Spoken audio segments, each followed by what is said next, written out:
Alright, I'm back. It's Colorless Land. This is the Colorless Land section of the thing, where there's Colorless Land cards, Dominaria United Limited Preview Time, Review, Set Review, Limited. All kinds of words at the start of the thing I like to just throw out. Yeah, without further ado, just get into it here with some of these colorless lands and slash lands. And first, of course, we have Karn, Living Legacy. It's 4 mana Planeswalker. It can plus to make an artifact that can only cast artifacts or activate your abilities. Basically, you can pay any amount of mana, look at that many cards from top of your library, and then put one of those cards into your hand and the rest on the bottom of your library in random order. Basically, you're probably just going to pay one and draw one, would be my guess. Unless you have tons of mana lying around, which I don't think you do. I wouldn't really waste too much time looking worrying about this card for limited. It really just isn't good. So it's bad. It's kind of true of all colorless cards. In this set, they're all bad. All the artifacts. Apparently, the next set's when the colorless artifact stuff's supposed to be good. So I guess we're waiting on that.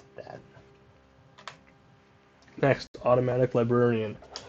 3 mana for 3/2 and enters Battlefield Scry 2. We're getting there. Scry 2 it's getting there. It's still not incredible. Probably don't want to put this in your deck unless you have to, but probably not terrible. I don't know. There's really not anything else to say here. It just sort of is another one of these. Print one of these pretty consistently. Next, the Golden Arasoy. 4 mana for a 3/6 vehicle. When it has crew 1. When it attacks, exile each creature that crewed it this turn. Return them to the battlefield tapped, under their owner's control at the beginning of the next end step. So this can bounce all your stuff, which is really cool. But it's delayed in how it does it, and it has to attack. But it's a 3/6, so it probably doesn't die very easily. It also is a boat, so like there's that, and you have to believe in this boat. You have to be we're believers in the boat here. Is the boat going to be good? No. But it is only crew 1, so it's not asking a lot here for this to even just be mediocre. Next, Heroes Heirlooms. 2 mana equipment. Equip creature gets +2/+1. Equip for 2, and as long as equip creature legendary, it has trample and haste. I think this is terrible because I don't know. Equipment generally is just kind of bad and limited now, unless they reprint exactly. Even the Bone Splitter in Kamigawa was bad. So that should tell you everything you need to know about equipment in limited. It's not, just isn't good anymore. So I wish it were. It's one of my favorite types of cards, but it just isn't. Just isn't a thing that's like the formats tend to be too fast for it to really shine at all. So this is not really an exception. If this were equipped for 1, I'd be in, but I'm not in. So. Next, Inscribed Tablet. 1 mana for an artifact. Pay 1 and sack it. You reveal the top 5 cards of your library. Put a land card from one of them into your hand, and the rest on the bottom. If you didn't put a land card in your hand, this way draw a card. So basically, it can cycle, or it gets you a land, but it doesn't really fix you because it only looks at your top 5. And it helps sort of kind of fix you a little bit, and then it helps you draw towards your mana of that color, but it doesn't really help you that much, and it just gets you a land.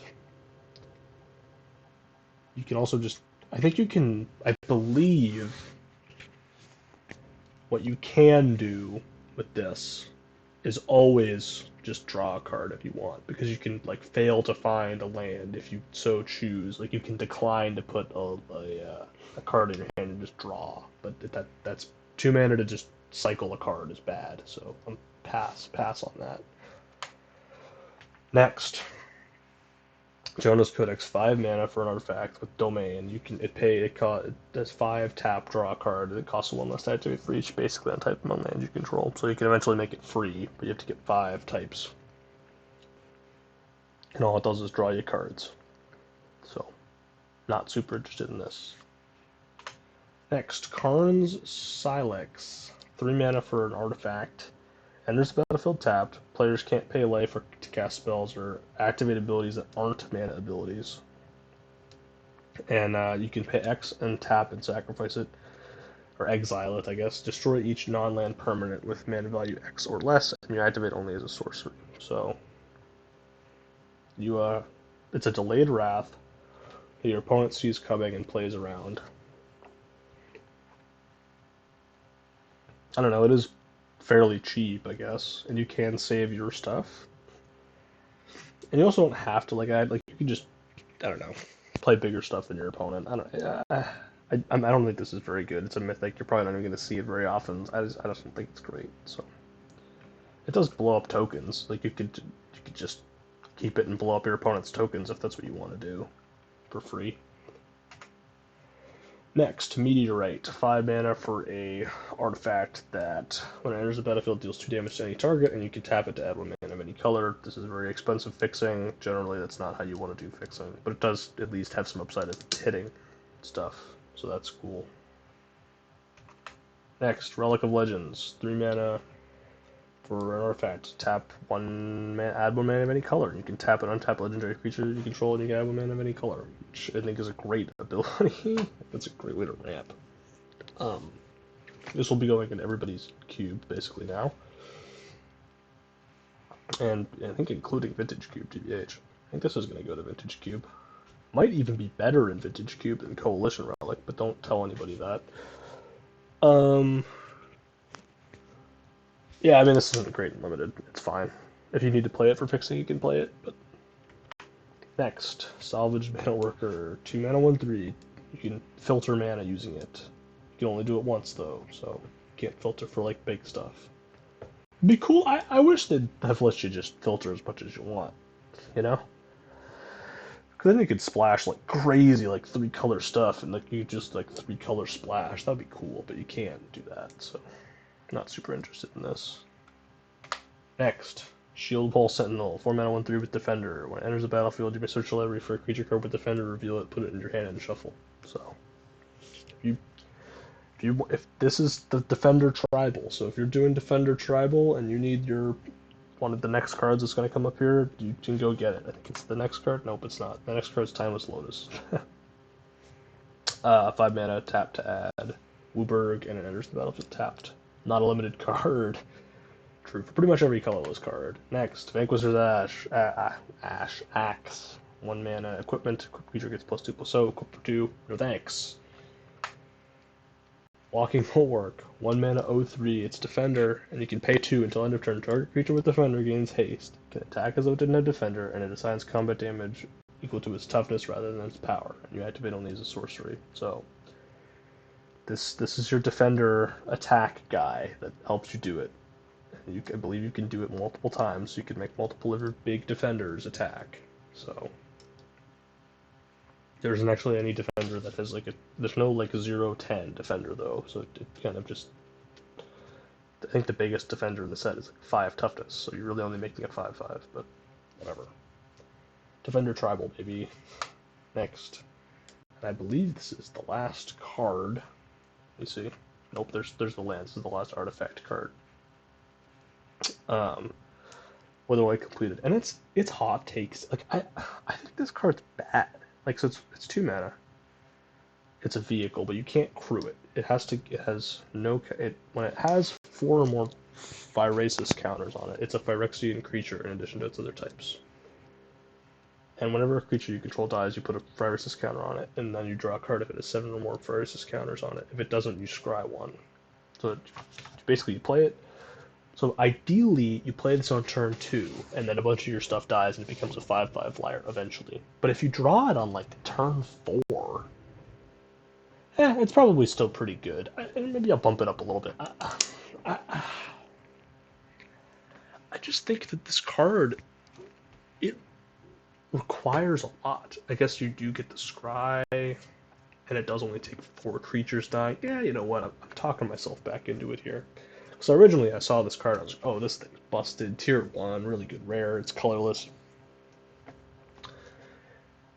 And then I sort of was like, but then you need other stuff to die, and you sort of 2 mana pass, but then you play a 3-drop and you trade, and then you're like, oh, okay, I'm scrying for 1 here, but then my opponent's like, you're down on tempo here. If you do have a bunch of tokeny stuff going on, then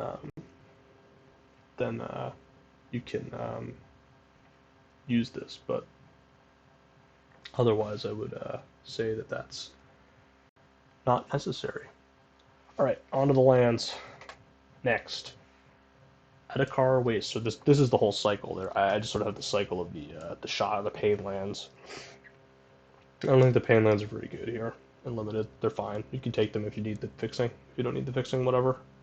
They're probably just worse than these lands here, which are the domain specific lands that come into play tapped and have the two basic land types. So I think these are probably the way you want to go in terms of fixing your decks, especially with domain. If you don't have domain, you can take one of the nice the shocks or the shock land, the pain lands, the pain lands, right?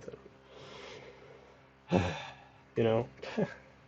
All right. Anyways, next, Crystal Grotto. This is not the way you want to go with fixing your mana. Does scry 1, and you can pay 1. You can filter with this land, but that's generally not very good. So it makes all your cards cost 1 more, which I'm not super interested in. Next, Plaza of Heroes. Basically a legendary only land. You can tap to add a colorless, or you can tap to add a mana of any color, spend this mana only to cast legendaries, or you can tap to add 1 mana of any color among legendary permanents you control, or you can pay 3 and tap to give a target legendary creature hexproof and indestructible until next turn, which is pretty good. But if you have legendaries, which you don't really limit it, probably. And finally, Thran Portal. It's a gate. When it enters the battlefield tapped, unless you control 2 or fewer other lands. And it chooses a basic land type. It is the chosen type in addition to its other types.